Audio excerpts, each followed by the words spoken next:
هلو حبايبي، يلا بينا فلوج جديد النهارده الجمعه ومش يوم عائلي. انا نازله افطر بره مع صحابي ونقضي اليوم مع بعض. حقيقي الاسبوعين اللي فاتوا دول بتوع الدراسه كانوا مشقه حرفيا. اسبوع منهم محمد كان مسافر، والاسبوع التاني بقى از يوجوال بقى ابتدينا المذاكره والواجبات والحاجات دي كلها، فخلاص انا هنا، فعايزه انزل انا واصحابي كده نروق مع بعضينا. وحقيقي الخروجه دي احنا بنخطط لها بقالنا كتير قوي، بس الظروف مش عايزه تظبط. anyways يلا خلينا نجهز كده سريعا مع بعض عشان ما نتاخرش. طبعا انا ونور متعودين عادي بنصحى بدري، انا بصحى عشان الولاد ونور بتصحى عشان شغلها. ياسمين في العادي مش متعوده انها تصحى بدري، فحرفيا عمالين نتصل بيها ما بتردش علينا، فيا رب ترد. هحط اول حاجه الكوشن فاونديشن ده من عند شي جلام. الدرجه دي اسمها ساند، لان انا بركز مع الموبايل عشان بتصل بيه، لان الدرجه ورم فانيلا مش عارفه ليه حسيتها وانا بجربه انها فاتحه شويه عليا. فتعالوا نستخدم ده. اوكي، يعني دي حاساها نوعا ما شويه مظبوطه عن الورم فانيلا، يعني بجد يا لهوي دي ما بتردش بجد. قلت لها اظبطي الارم، ما سمعتش كلامي. بعد كده هحط البرونزر ده من عند ميك اب باي ماريو. بجد الفاونديشن صادمني بشكله على البشره، وبالذات اما عملته سوايب كده. يعني انا اما استخدمته في الفيديو استخدمته زي ما بيستخدموا الكوريين الكوشن فاونديشن، بس طلع يا جماعه المسح احلى بكتير من التابينج. جايبه حته طقم جديد تحفه تحفه، مش ستايل يعني، في العادي مش بلبس الستايل ده خالص، بس كنت بتمشى امبارح انا ومحمد فشفته وعجبني. حتى هو قاعد يقول لي مش جوك، قلت له انا عايزه اخرج بره القمصان، عايزه اخرج بره الساتس، عايزه البس لبس فيمينين يا اخي. زهقت من اللبس الكاجوال، وزهقت من لبس الترنجات واللبس السريع اللي بنزل اجيب فيه فهد من المدرسه. انا عايزه البس فيمينين، يعني اللبس اللي هو السريع ده مش حلو خالص. وحطيت بلاش من عند ميك اب باي ماريو. الدرجه دي اسمها ستروبري سانسيت، بس الصراحه الجلو بتاعها بيبقى حلو قوي على البشره.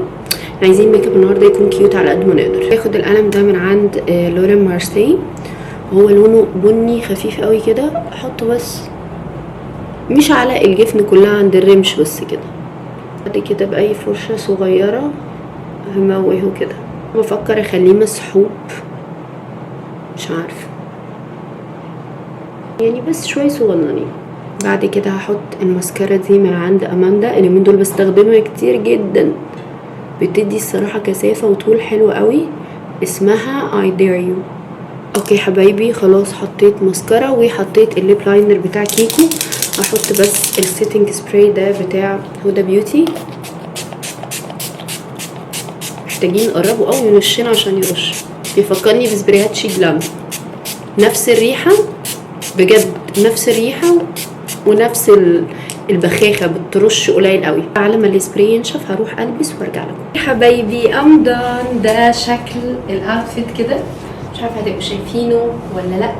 هو سكيرت وده كده زي توب من فوق بيتربط، ممكن تربطيه من قدام وممكن تربطيه كده من ورا. انا الصراحه ربطته من ورا، حسيته مقسم الوسط كده ومخليه باين شكله ارفع. من قدام بحس انه كأن في حاجه طالعه من قدام. كفايه علينا الكرش يا جماعه، كفايه علينا الكرش هنا. وبس كده ده شكله. اوكي، جو تاني غير جوي خالص. انا في العادي مش بلبس دريسز اصلا او فساتين وحاجات زي كده، بس اليومين دول بميل كليا لللبس الفيمينين. زهقت من التقومه. يعني لسه كنت بقول لمحمد كل المحلات بقوا شبه بعض، محدش بقى بيفكر، كله بقى يعمل قميص شبه بنطلون، قميص شبه بنطلون. حتى السات دي هي 2 بيسز بس ات اول هي سكيرت، يعني كانه دريس، فاهمين؟ لكن جو القميص وعليه بنطلون، قميص وعليه بنطلون، بلوزه وعليها بنطلون، كلهم كده عاملين زي البيجامات. لا الموضوع صعب قوي. وبس ده كده الميك اب.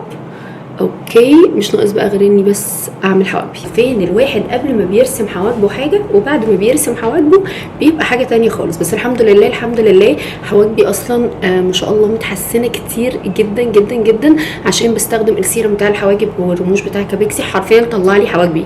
يعني بصوا حتى الرسمه، انا رسمه بس شعيرات مش اكتر من كده. وبس كده عايزين نحط بقى برفيوم. ف اكيد اكيد اكيد طالما الصبح يبقى شالكي اكيد. احط كده شالكي من عند العربيه للعود. انا خايفه بس اقعد احرك ايديا وابقع هدومي. ممكن شويه بادي ميست من عند بادي كير بوتيك اللي هي ريحه كوكونات فريش بقى، شبه اللي انا لابساه ده، تحسوني جايه من هواي.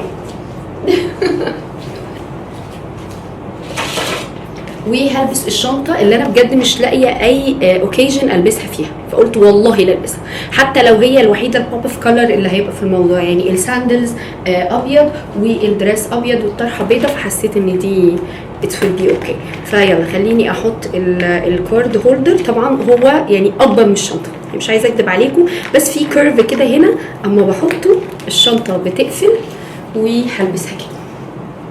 هي ماشيه، هي لايقه، مش هنكدب هي لايقه، بس الوحيده اللي نبيتي. كنت عايزه احط نيلز الصراحه نبيتي عشان يبقوا مع الشنطه وكده، بس للاسف الجلو خلص. كانوا هيبقوا جامدين قوي، بس يلا مش مهم مش مهم. وده شكلي كده. طبعا انا قاعده مستنيه الهوانم اما يتقابلوا ولسه هيجولي عشان اطلع بعربيتي، فليله هنقعد بقى نستنى.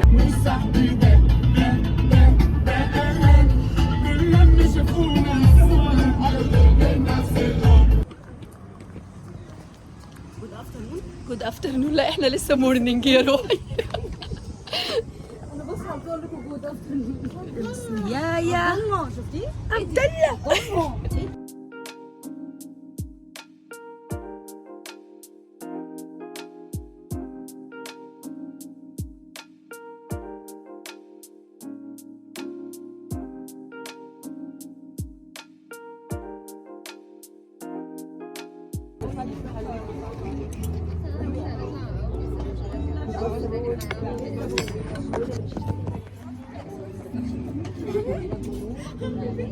فيها انجلش وفيها عربي. لا دي عربي. والله العظيم نسيت. هنا المفروض الاغنيه الاساسيه وهنا الاغنيه اللي باللغه العربيه الفصحى. لا يليق ان تلاحقني بنظراتك كلما امر. ما تبصليش بعينيك. بقلبك يا اخويا. لا يليق ان تلاحقني بنظراتك كلما امر. ما تبصش عليا. هو انا عرفتها. قولي طيب، خدي الكارت. والله ايوه اللي هي بتاعت ما يصحش في الرايحه وفي الجايه عينك تيجي عليا بتاعت. لا انا مش عارفه الاغنيه دي. طب بصي كده. هي صح. ما يصحش. صح. صح خدي الكارت. هي اللي خدت الكارت. اوكي انتي يلا خدي. أرسلت لي في محادثة مجموعة من ملابس سيدة رقيقة. إيه؟ أرسلت لي في المحادثة مش عارفة اي حاجه مش تفرق. انا افضل 1000 مره من تلك الايام السوداء. انا افضل مش عارفه مكتوب عربي ولا انجلش؟ اهم لا حاجه. لا عربي. ماشي. انا افضل 1000 مره من تلك الايام السوداء. مين هيبتدي؟ خدي انتي يا شروق. خدي هتقولي لنا واللي يجاوب ياخد الكارت المفروض. يلا. راجل بيقتل كل ست بيتجوزها وبيقتل عمته عشان ضايق مامته وبيتقبض عليه في الاخر. سفاح جيزة. الأفلام ما أقولكيش. ايوه ما قلتيش. طيب انتي يا نور قولي لنا واحنا تاجرة اساس ابنها بيموت في حادثة وبنتها بتتجوز أنا عارفة. وراها وبيعاني. الحقيقه والسراب. ده يلا مين؟ ياسمين. زوجين بدأوا يحسوا بالملل بعد 7 سنين من علاقاتهم، بالذات بعد ما بيخلفوا توأم. الهرشة السبع صح. برافو عليكي يا شوش. أنت لا تاخدي. انا ماشي. يلا جاهزين. شابين بيتربوا في دار ايتام، صاحبها بيشغلهم في المخدرات وعايزين يخلصوا اخواتهم. اولاد الشمس صح. برافو عليك. على يمين عليك دور. انتي؟ انا يلا. بنات عم من طبقات اجتماعيه مختلفه، الغنيه باباها بيفلس وبتدور مع الثانيه على كنز جدهم. نيلي وشريهان. ايوه شاب يسرق قطعة آثار عشان عملية أخوه بيتهموه ظلم في قتل ضابط. ابو علي. اتفضلي يا فندم. اوبا. لا دي ده انت رهيبه. انت رهيبه. قاعدة على الفليكس. بسكوت. بحبها ساقي بقى. نصيحه. شوفي اديله كده. خد يا قلبي خد. خد تاكل مام. كل متضايق انها كلت من بتاعتك. يلا يا نور. هو تحس ان هو عايز يشاركها تلعب. عايز ينام. بجد؟ بنت بتحب بهاء سلطان وهي وانتمتها بيدخلوا علاقات ما بتكملش، بيتجوزوا ببعض في الاخر. تاني كده اسمه ايه؟ قولي تاني كده قولي. الهوى بتحب سلطان. بهاء سلطان حلو قوي. وانتمها بيدخلوا الهوى سلطان. هو سلطان. ثانك يو. بنت كانت نصابه وقررت تبطل، فاشتغلت داده عند ضابط من غير ما تحكي له عن ماضيها. الدادة دودي؟ ايوه يا ولد. يلا يا ياسمين اهو معاكي كارت خلاص. لا خليكي سريعه اول ما تسمعي على طول تعملي كده اللي انا خفت منها. بنت بتضطر تاخد شاب ما تعرفوش معاها لعيلتها على اساس ان جوزها بعد ما اللي بتحبه غدر بيها. اللي كان في القطر ده محطة مصر. هي بقى هي اللي قالت اسمه. يلا يا نورة معاكي كارت. ايه دكتور نفسي مسؤول عن كتابة تقرير عن مجرم عشان يطلع من السجن، بيكتشف انه طليق مراته هو الفيل الازرق. ابنها. اكس مراتي. اكس مراتي. لا دخلنا جوه عشان هما بره اتحروا نلعب لعبه جديده كده. ولملم كنت شافه ايه ايه واللي لم كنت شافهم. اقول لك حاجه، احنا مش اصلا مش قاصدين. لا واللي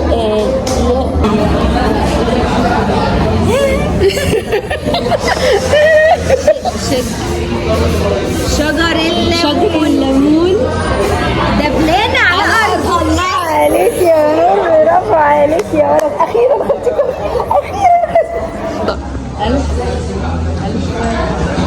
الفاضي يعمل قاضي.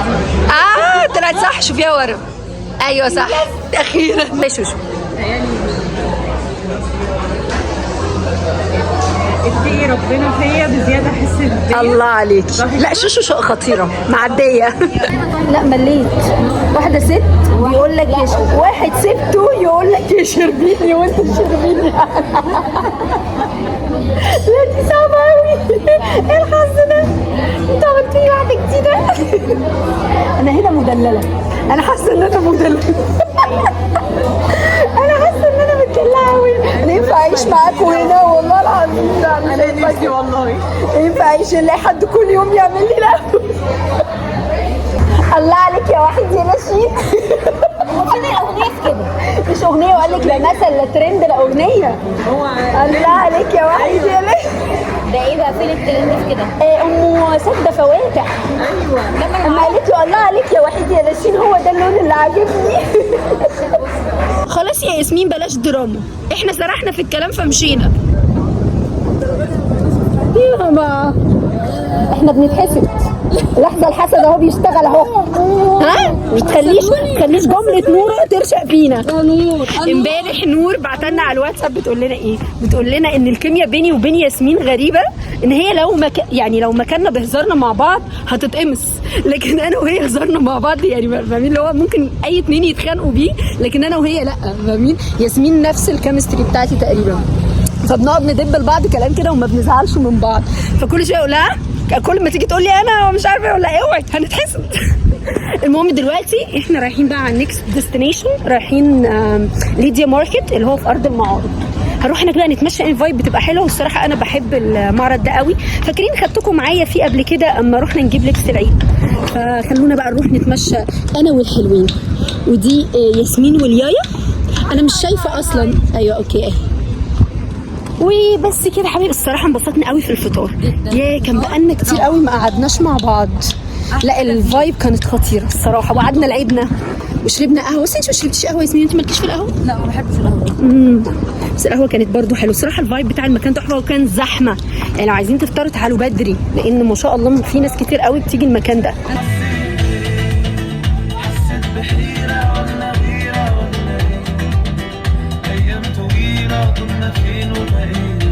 يا جماعه مش قادره اقول لكم الزحمه عامله ازاي. بصوا عربيات قد ايه. احنا بالعافيه اما لقينا ركنه. فعلا زحمه مش طبيعيه. وفي العادي انا كنت ببقى باركن جوه، مفيش ركنه جوه خالص. كل الناس راكنه بره. فبيوحي لي الزحمه جوه هتبقى عامله ازاي. المفروض ان هم عاملين سيل فعشان كده في الزحمه اللي مش طبيعيه دي. فتعالوا كده نشوف. بس يعني عايزين نلم ايدينا. هيا نور. طبعا عايزين بس نلم ايدينا ونفكر بعض، نمشي الارم لبعض كده، فاهمين؟ اهو ايوه نفكر بعض ان احنا نشتري. ايوه خلاص رجعت البيت. بصراحه ليديا ماركت كان زحمه جدا، ما استحملتش ان انا اقف خالص في الزحمه، يعني كميه ناس مش طبيعيه. قلت لهم لا يلا روح، يلا انا مش قادره بجد، عدد مش طبيعي. الباركينج بتاعهم كله مليان جوه وبره الشارع زي ما وريت لكم كده، يعني الموضوع كان كارثي بجد. So much funny. واو حلوة.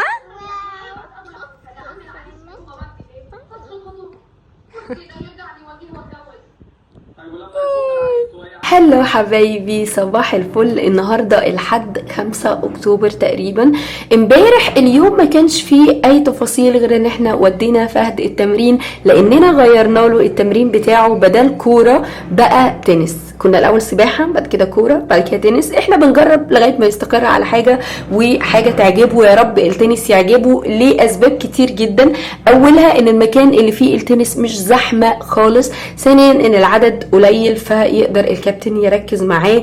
اللعبه هاديه كده ومن غير دوشه ومن غير عيال كتير، فالفايب بتاعتها حلوه والمكان بتاعها لذيذ. وطلع فيها بنوته كانت معاه في اول مدرسه كان فيها، والبنوته دي كان بيحبها جدا. فيا جماعه يعني يا رب يحبها يا رب يحبها. المهم دلوقتي انا خلاص نزلت دياله وفهد نزل، وطلبت فطار، ومش طلبت فطار، طلبت كوفي يعني وكيك.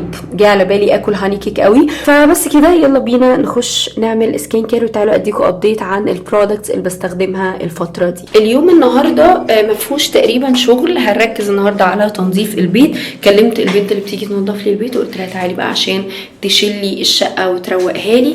واحنا دلوقتي بقى محتاجين نغسل وشنا.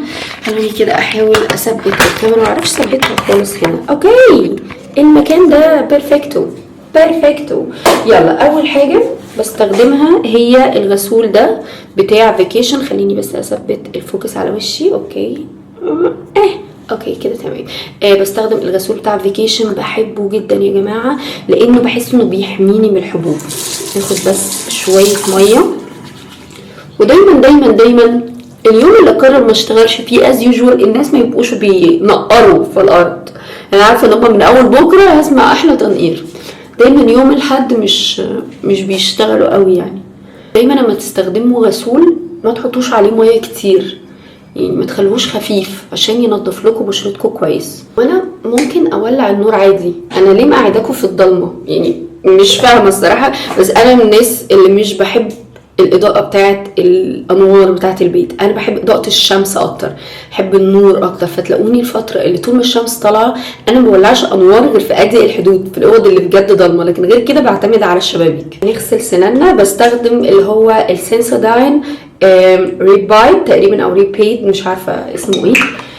ده لذيذ قوي للبنات اللي عندهم حساسيه اسنان، يعني ساعات سناني بتحسس كده شويه، وده طبيعي بعد الفينيرز بس مش انيوجوال. يعني زي ما اتفقنا احنا بننزل باقي المعجون، لكن بنسيب يعني اللي جوه، يعني بنتف كل المعجون اللي جوه ونسيب الباقي بقى ما بين الاسنان ينظف على مهله. يعني الصبح ما بستخدمش اي حاجه غير فرشه الاسنان، لاني ببقى بالليل عامله ووتر فلوس وببقى عامله بالخيط وعامله كل حاجه. فاحنا بس الصبح اللي هو ايه بترفرشي بس بقك، لكن بقك اصلا اوريدي نظيف. وحرفيا من بعد ما اتعودت على روتين الاسنان ده حسيت لحظه كده بجد ما كنتش بغسل سناني. ولو كنت اعرف الروتين ده من بدري اكيد عمر ما كان سنه في اسناني سوست. انا بجد ما بستخدم الخيط، يعني انا الاول بالليل بستخدم خيط، بعد كده ووتر فلوس، بعد كده معجون الاسنان. انا حرفيا بستخدم الخيط وبيطلع اكل ما بين السنان بكميات بجد مش طبيعيه، اللي هو انا هنام والاكل ده كله بين سناني، وما برجع استخدم الووتر فلوس كميه الاكل اللي بتنزل ما بين سناني. تخيلوا بقى تبقوا انتوا بتغسلوا اسنانكم فرشه اسنان كويس جدا جدا جدا جدا وتلاقوا اسنانكم بتسوس. وده دايما السؤال اللي كان بيراودني، احنا ليه سناننا بتسوس على الرغم من ان اكتر ناس سنانهم بتسوس هم اكتر ناس بيغسلوا سنانهم في الدنيا؟ فهمت انا بقى دلوقتي، لان اصلا غسيل السنان مش بيشيل الاكل بس بتنضفي الاسنان من بره. طب وبين الاسنان فهتلاقي دايما بين الاسنان في اكل، والاكل ده هو اللي بيعمل لك تسوس ومبوظ لك سنانك. فاخيرا فهمت النظريه، فهمت ان فرشه السنان والمعجون لوحدهم لا يكفوا. القهوه جت فهروح بقى ايه اقعد قدام التلفزيون كده وافطر في روقان، على ما البنت اللي هتنظف الشقه تيجي، لان هي هتنظف بره وانا هقعد انظف الاستوديو كده واظبط الدنيا فيه. نلم بقى الغسيل على ما الست تيجي. المفروض اصلا هي تكون يعني جت دلوقتي، ميعادنا الساعه تقريبا 10:30، فخليني الم الغسيل ونطبقه كده على ما هي تيجي.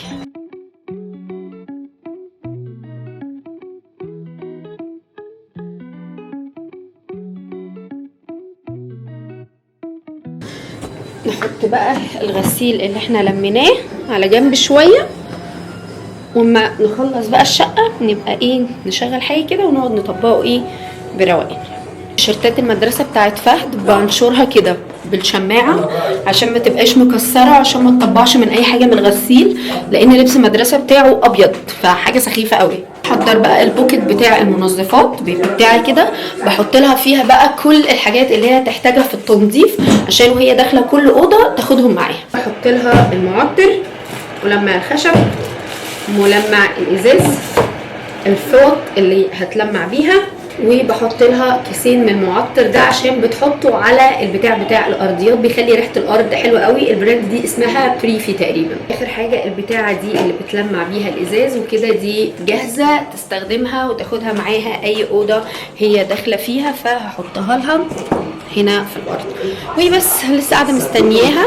طبعا هي كانت قايله لي ان هي هتيجي 10:30، لقيتها بتتصل بيا 10:30 بتقول لي مدام انت صحيتي؟ قلت لها حبيبتي صاحيه من بدري، انا قايله لك ان تعالي بدري على الساعه 10:30 يعني، فعلى ما تجيلي هتكون 11، فهي يا دوبك هتخلص على ميعاد خروج فهد من المدرسه يعني. بما اني عايزه ادور غسلات على قد ما اقدر عشان الغسيل ما يتكومش، فخليني اشيل الملايات. عايزه محمد يبقى يركب لنا لمبه لاوضه فهد، اعتقد بعد 60 سنه. انتوا عارفين الرجاله في موضوع ايه تركيب الحاجات دي، 60 سنه ان شاء الله ويركب له لمبه بدال اللي اتحرقوا دول، تقريبا واحده بس اللي شغاله.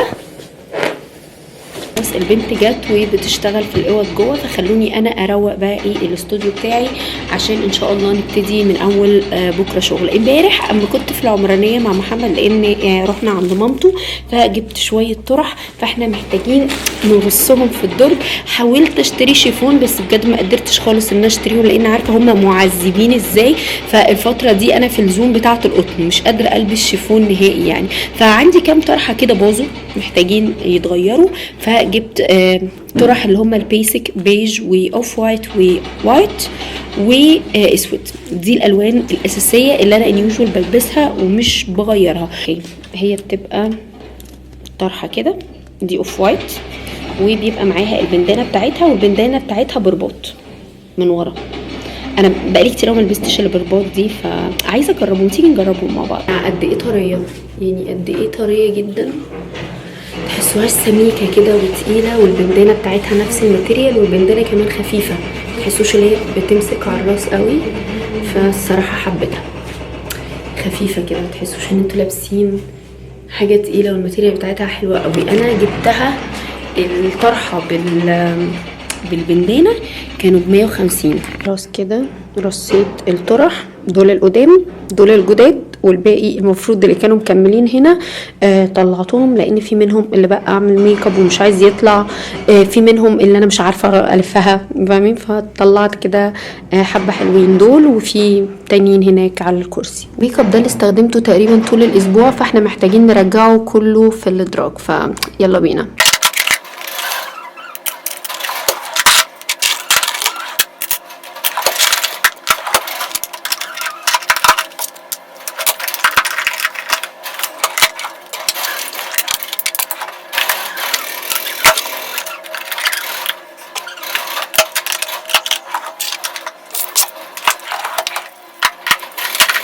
وجهة السلام أقوى من وجهة الحرب.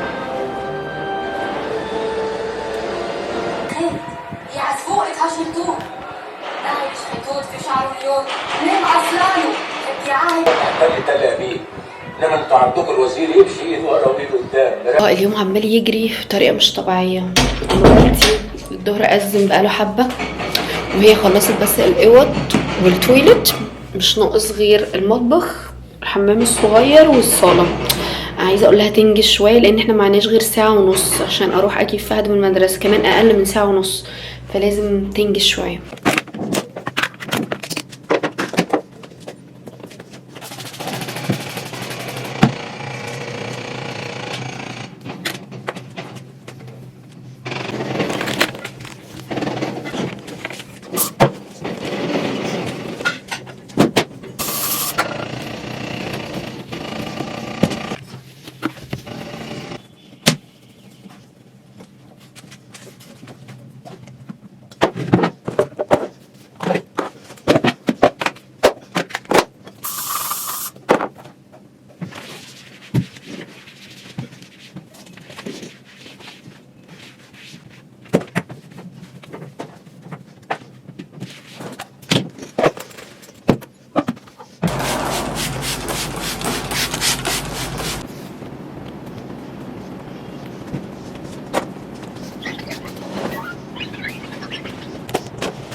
وكده حبايبي الاستوديو بقى قشطه وزي الفل، الحمد لله انجزت.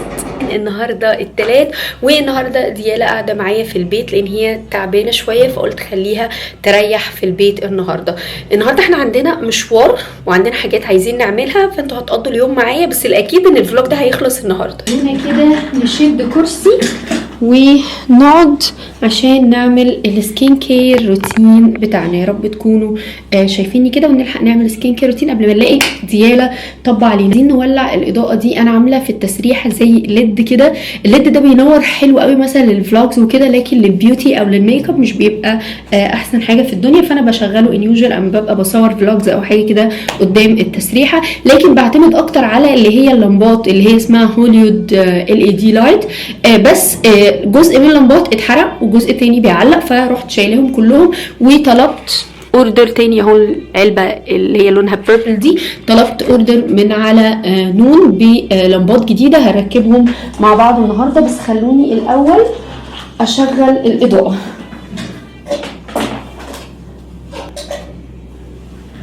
اوكي ايوه كده الدنيا نورت كده. احنا هنطفي بقى النور اللي فوق ده. اوكي اهو. اوكي بس احنا كده عندنا اضاءه زي الفل. المفروض ان انا هنزل النهارده عشان اركب السكرينه بتاعه الموبايل الجديد بتاعي. الحمد لله اشتريت ال 17 برو ماكس. الصراحه كان المفروض ان انا اعمل ابجريد للموبايل من السنه اللي فاتت، وده ليس نوع من انواع الرفاهيه، هو ان الموبايل انا بعتمد عليه اعتماد كلي في شغلي. في حاجات كتير بمنتجها على الموبايل بستخدمه كتير جدا في الشغل، ابلود الفيديوهات، تصوير الفيديوهات. يعني مؤخرا بقى كل ريلز الانستجرام ما بستخدمش فيهم خالص الكاميرا البروفيشنال. يعني بصوا الكاميرا شايلها في الدور ما بستخدمهاش اصلا، بفكر ان انا ابيعها هي والكاميرا بتاعت الفلوجز، عشان انا جايبه الموبايل عشان هو اللي يعمل بقى كل الادوار دي كلها، فقالته لي انا جايباه عشان خاطر شغلي. المهم يعني فاينلي جبته، وجبت اللون الاورنج. محدش يتوقع ان انا اجيب اللون ده اصلا، بس حسيته مختلف، يعني شكله مختلف. ثانيا انا ما بحبش الفضي، بكره اللون الفضي. انا حياتي كلها جولد في جولد، وما بحبش اللون الكحلي، ما بطيقوش من ايام ما كنت في المدرسه. ما كنتش بحب اليونيفورم بتاع المدرسه، اللون الكحلي ده عقده حياتي حرفيا. هننزل النهارده نركب بس سكرين للتليفون. انا كده جبت له كفر مؤقت على ما اجيب له كفر احسن بكتير، عشان الكفر اللي انا عايزاه هنا غالي قوي. انا عايزه الاوريجينال بتاع ابل، وهنا في مصر غالي قوي. فقلت محمد بقى اما يبقى يروح السعوديه يبقى يجيبه لي من هناك، لان اللون اللي انا عايزاه مش موجود كمان هنا في مصر يعني. فبس كده نعم حاضر اروح اجيب لها ميه يا جماعه. انا عارفه ان هي عشان هتقعد معايا في البيت هتفرهدني، بس ماما راحت تجيب لها ميه. ماما عايزه واتر. ده المشوار اللي احنا هننزله النهارده، بلس ان انا عايزه اجيب لديدي بنتيهات جديده. البنتيهات اللي انا جبتها لها حاساهم شويه صغروا عليها، وكمان حاساهم مش مريحين اطلاقا، عايزه اشتري لها بنتيهات. فانا هنزل ابص وانتوا اكتبوا لي محلات بتجيبوا منها بنتيهات حلوه لبناتكم، بما اني جديده في موضوع الامومه للبنات. عارفين كده مش كتير قوي يعني، احنا بقالنا 3 سنين ونص، بس حاسه ان انا ما اعرفش اماكن كتير بتبيع الحاجات دي. انا جبت لها قبل كده من إلسي وكيكي، يعني جبت لها مره من كوتونيل. يا وحشين وحشين وحشين قوي، ما تشتروش من كوتونيل اي حاجه للبنات الصغننين. وجبت لها من إلسي وكيكي، كانوا لطاف جدا، بس ما لقيتش غير الشورت. انا عايزه اجيب لها حاجه قطن بنتي عادي، بس قطن يعني ليه يبقى شورت برضو، فاهمين؟ لا يعني عايزه اجيب لها بنتي يعني، فاهمين؟ فاحطوا لي اقتراحات، حطوا لي اقتراحات. يمكن الاقي عندكم اقتراح اقدر اجيب منه يعني، لان انا الصراحه مش عارفه غير إلسي وكيكي، وما بيبقاش فيه مقاسات كتير. النهارده معايا سيشن الليزر بتاعتي. الديفايس ده جبته من براند اسمها ايبوريا، عندهم ديفايسز كتير، بس الديفايس ده خطير، سعره مناسب نوعا ما بالنسبه لاجهزه الليزر، زائد ان هو افكتيف موت. انا عملت 2 سيشنز، وبجد لما جيت اعمل شيفنج بعد كده الشعر طالع 3/4 رايح، يعني مش عارفه ازاي، بس واو الجهاز ده خطير. هحط لكم اللينك بتاعه، ومش اعلان ولا اي حاجه، بس حرفيا الديفايس تحفه. فدلوقتي هعمل السيشن المفروض كنت اعملها امبارح اصلا، فهعملها النهارده. ده شكل الديفايس كده، واول ما بيجي بيبقى فيه جواه مليون نبضه. طبعا انا مستخدمه منهم شويه وبس. في هنا خاصيه كمان اسمها الكولينج افكت، بتضغطوا عليها اللي هي دي، بتخلي الاطار اللي هنا ده ساقع مكلك كانه طالع من فريزر، عشان ما تحسيش بالومضه. وبس كده خلص السيشن واجيلكم. دي حرفيا هتكون اول تجربه فعليه ان انا اصور اللي هي كده بالموبايل من غير ما اقلبه كده، بيصور كده بالطول، يعني الموبايل محطوط بالطول بس بيصور كده. فام سو هابي. شكلنا هنستغنى عن كاميرا الفلوجز يا جماعه، شكلنا هنستغنى عنها حرفيا. يعني ان يوجوال لما كنت بصور كده كان لازم تقلبي الكاميرا بالعرض عشان تصوري، بس دلوقتي هو بيديكوا العرض ده من غير ما تقلبي الكاميرا محطوطه قدامي، واقدر اصور فلوجز زي ما انا عايزه. وحرفيا اوقات كتير ببقى عايزه ابتدي فلوج وانا بره وبقول معيش كاميرا الفلوجز، الكاميرا بتتقل عليا، ده هيسهل عليا كتير. وده سبب من الاسباب اللي خلاني اجيب الموبايل ده اصلا، هو انه هيسهل عليا الفلوجز وطرق التصوير والكلام ده كله. قولوا لي اخبار الكواليتي ايه، يا رب الكواليتي تكون كويسه. يلا دلوقتي هنطلع على المول. انا كده كده كنت طالبه من امازون السكرين بتاعه الموبايل، هركبها ان شاء الله هناك في يعني هشوف في المول ستوري يركبها لي، ونشوف نزل كفرات للموبايل ولا لا. ميبي الاقي كفر شبه بتاع الابل واجيبه، لان انا عايزه اجيب بتاع ابل قوي، بس هو غالي جدا. بس الصراحه ورث، يعني الماتيريال الشكل كل حاجه يستاهل. انا جبت ده، انا عايزه اصور لكم شكله بس مش عارفه هيبان ولا لا. شكل الموبايل كده، انا جبت اللون الاورنج وجبت له كفر كده فيه بلاك شويه شبه اللينس، فنوعا ما ماتش. بس الكفر اللي انا عايزه اجيبه من ابل هو الطف بكتير وهيخلي شكله تحفه. طبعا انا عارفه ان في ناس كتير تقول لك اورنج، جبت اللون الاورنج، اللون ده وحش قوي، بس الصراحه مختلف. يعني انا مش عايزه اشيل سيلفر ومش عايزه اشيل كحلي، فبالنسبه لي هو بيرفكت. وبس كده يلا بينا نطلع على المول عشان نلحق نرجع لديدي. انا كده كده سايباها مع ماما، يعني مش لوحدها، بس ايه نلحق نرجع لها. عاملين سيل هنا، كل حاجه عليها سيل تقريبا، السيل قوي. بس عايزه بس اهم حاجه الاقي لها البنسيات الاول، بس حرفيا كل حاجه عليها سيل. بصوا السكشن ده كله كده سيل او اوتلت. تعالوا نشوف. هتزحلق. اوكي حبايبي، خلاص ركبت السكرينه بتاعت الموبايل وجبت الحزام ده. انا كده كده هجيب بتاع ابل ان شاء الله، بس جبت ده مؤقتا على ما اجيب بتاع ابل. المفروض ان هو بيتعلق في الموبايل وكده. استنوا اوريه لكم. اوكي ده كده. وجبت لديدي البنتيهات اللي قلت لكم عليها، جبتهم من إلسي. وبس يلا على البيت بقى. بصراحه ما عنديش اي طاقه للفرهده، ان انا ولا الف ولا اعمل شوبينج ولا اشتري حاجه. والصراحه انا محتاجه ان انا الم ايدي شويه في المصاريف، بصراحه مش هنكدب يعني مش نلمها شويه، احنا محتاجين نلمها كتير. طبعا الموبايل لسه ولا ليه سكرينات ولا ليه كفرات ولا ليه اي حاجه، موجودين على نونو وعلى امازون. يعني انا لما طلبت الكفر والسكرين طلبتهم من على امازون، لكن لسه الستورز ما بقاش فيهم، لان الموبايل لسه نازل تقريبا بقاله شهر. فانا كده قايله لمحمد يعني ان شاء الله يبقى يجيب لي، اما يسافر السعوديه ان اراد ربنا، يعني هو مسافر قريب، فيبقى يجيب لي من هناك. وبس كده يا حبايبي، يلا بينا على البيت نقعد الحبه دول نعمل لنا قهوه. بصراحه جعانه، مش هكدب عليكم انا جعانه. ودخلت بريكفاست، يعني ما حسيتش انا عايزه اكل اكل من بريكفاست. وعندي سؤال بجد، ليه دلوقتي بقى كل اي حد بيقدم فطار سبيشال في الكافيهات، ليه كل الاكل بقت فراخ وسلمون؟ فين الجبن؟ يعني فين قسم الجبن؟ يعني كان الاول بريكفاست عنده حته ساندويتش جبنه يجنن مليان خضار كده وبتاع، راح فين ده؟ راح فين؟ ليه كله تشيكن وليه كله سبايسي؟ مش عارف ليه الانسان يفطر تشيكن يعني. كبرت الموضوع يا جماعه، فقلت ما يلمنيش غير سندوتش الجبنه حبيب قلبي من البيت يروي القلب والروح بعد كوبايه قهوه كده، امور الدنيا كلها تكون بخير. صباح الخير يا جماعه، صباح الخير. النهارده الاربع. امبارح انا مش فاكره انا عملت ايه في يومي اصلا، يعني مش فاكره. انا نزلت جبت الكفر والسكرين، وبعد كده بعديها بشويه رحت جبت فهد من المدرسه. ما اعرفش اليوم حصل فيه ايه. مش فاكره بجد، مش فاكره. ومش فاكره عملت اي حاجه في يومي اصلا امبارح، لان فهد ذيس ويك عنده امتحانات. بس فاينلي بكره اجازه، بكره اجازه 6 اكتوبر. انا حاسه معاهم شويه. اوكي بكره اجازه 6 اكتوبر، مش عشان 6 اكتوبر، عشان اليوم بدل 6 اكتوبر يعني. المهم وصلنا خلاص فهد، ووصلت ديالة. محمد وصل فهد وانا وصلت ديالة، ووصلت ماما كانت عندي. وجبت قهوه وطلع على البيت، طلع على البيت افطر واشوف الاستوديو بتاعي اللي كارثي حرفيا. اليوم فرط مننا جامد على فكره. الساعه دلوقتي 12 وانا اتاخرت قوي في القعده على الكنبه والفرجه على التلفزيون.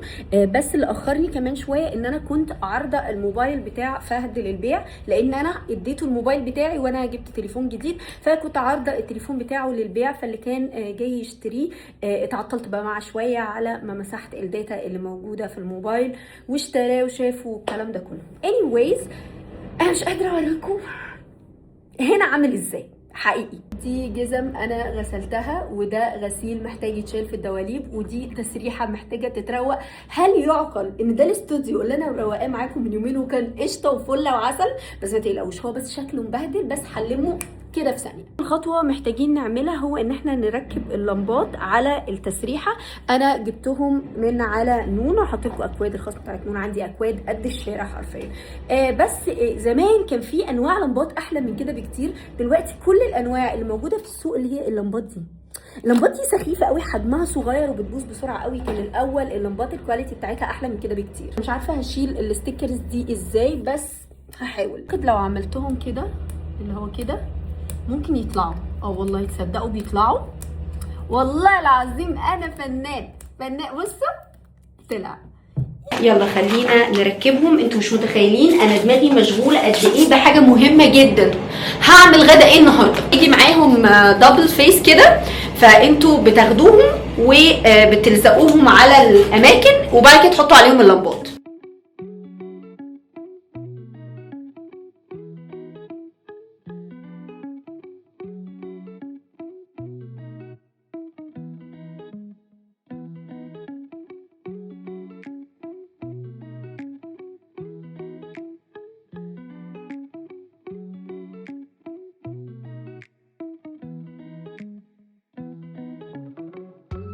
اوكي يا جماعه تمام. هي بيبقى فيها حاجات تغيريها من ابيض، لا ده الورم اللي كان قبل كده، ابيض اصفر ورم.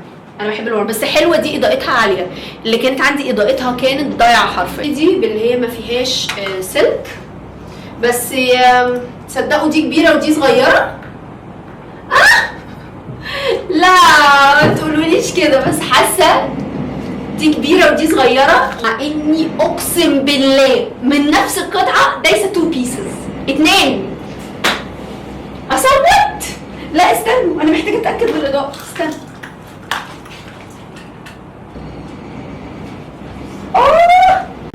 طبعا شكلهم معفن جدا، انا مش عارفه انتوا هتشوفوا ولا لا، بس ده اضاءتهم اعلى من دي. دول لونهم ابيض، دول لونهم اصفر. ايه القرف ده؟ عارفه انتوا حاسين بالفرق ولا لا؟ بس انا حاساه جدا. خليني كده اطفي الاضاءه بتاعه النجفه. لا اما اطفتها مش حاسه قوي. مش عارفه يعني، مش عارفه. ده الاتنين المفروض ابيض. قولوا لي انتوا حاسين بفرق ولا لا. بس anyways يا جماعه، حاسين مش حاسين؟ خلاص ركبتهم، انا خلاص ركبتهم. انا تعبت مع اللمبات دي الصراحه، بس حاسه دول اقوى يعني. بصوا حاسه كمان الفرق باين قوي. بصوا هنا هي كمان دي لون الخشب قوي فماتش جدا. هنا دول اصفر، شايفين الارضيات بتاعتهم صفرة فمأثرة على اللون. لا على فكرة هما نفس الحجم، بس عشان ده يا جماعة من تحت اصفر فمأثر على اللون، لكن ده ابيض مدي اللون الحقيقي. طب تعالوا كده نشوفه في الاضاءة الصفراء. يعني شايفين في الاضاءة الصفراء هنا باينة اكتر انها اصفر، لان القاعدة هنا صفرة، لكن هنا القاعدة بتاعتهم بيضة. شايفين بقى الفرق مع الاصفر؟ ده مديه صفار جامد. بصوا هنا الاصفر بتاعها عبيط جدا. اعمل ايه؟ اصوت؟ هنعتمد الاضاءه البيضاء لان هي اكتر حاجه مش مبينه، يعني نوعا ما مش باينه. شايفين يا ولاد؟ شايفين التسريحه بقت فله وقمر ازاي؟ انا من الناس اللي تبهدل في ثانيه وتروق في ثانيه، عارفين كده؟ ودايما تلاقوني بعد ما اروق واخلي الدنيا قشطه ارجع ابهدل الدنيا اضعاف ما كانت، فاهمين؟ بس انا دايما اليوم اللي عندي فيه تصوير هو اكتر يوم انا ببهدل فيه الدنيا. بقى نرمي الزباله عشان زادت عن حدها قوي في الاستوديو، بس الحمد لله احلى حاجه ان المطبخ نظيف. ده يعني صدقوني حاجتين يفرحوني قوي، المطبخ اما يبقى نظيف والغسيل كله اما يبقى مغسول. ياه، عارفين احلى سناك ممكن تاكلوه في الحياه؟ انا بحب قوي الحاجات اللي هي شطه على ليمون اكتر. وعصير بيست ده انا مش عارفه انتوا هتبقوا فاكرينه ولا لا، بس ده ماي فيفورت، وبالذات الكوكتيل. ماما كل ما تجينا بتجيب لي منه زي كراتين، عارفين كده؟ بنحبه كلنا، انا وفهد ومحمد. ديالا مش قوي يعني، ديالا ما بتحبش العصاير التقيله، بس انا وفهد ومحمد بنموت في البيست ده. محمد طبعا الفيفورت المانجا، انا وفهد تفاح، واللي هو الكوكتيل. بس يمكن الكوكتيل اكتر حاجه بحبها. الاغنيه دي بقت ادمان. راح اجيب فهد من المدرسه. يومك كان كويس؟ طيب اوكي. وانت كويس؟ يا رب دايما تفضل كويس حبيبي يا دودو. انا وانت لابسين اسود وابيض او رمادي. ده رمادي، ده مش ابيض، بس شبه بعض. اشيل ايدي. كاني لابسه نفس اليونيفورم. اشيل ايدي. لا ما تشيلش، مش عايزين اللوجو يبان. بنزينة زحمة جدا، كل الصفوف زحمة على اخرها، بس العربية يعني فيها بق فلازم نحط بنزين. 92 فول تانك.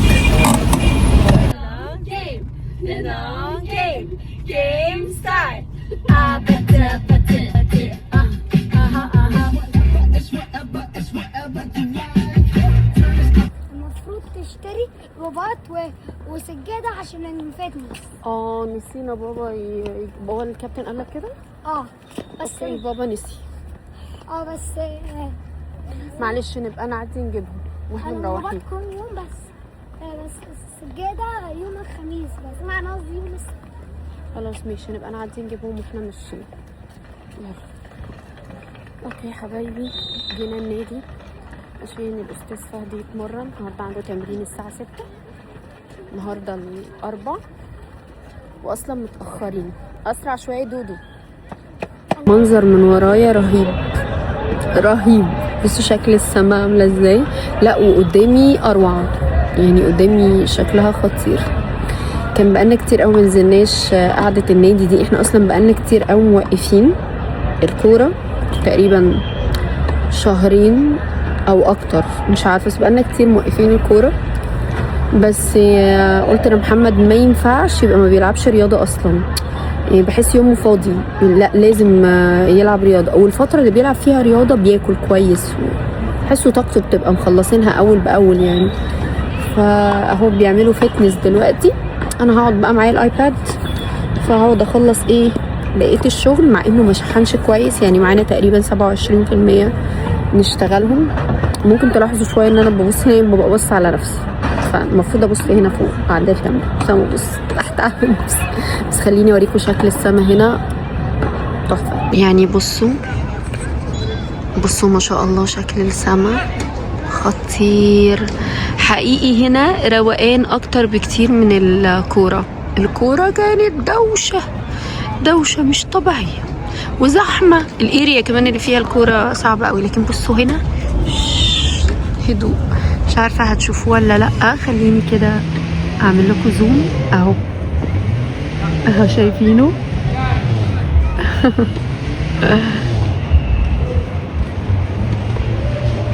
انا عارفه ان انا وانس امشي من هنا هنسى الفلوج وارجع اكمله معاكم تاني بكره. وخلاص بقى انا بكره اجازه، يعني بكره الاجازه بتاعت 6 اكتوبر ادوها لنا بدل الخميس، ففهد اجازه ودياله اجازه.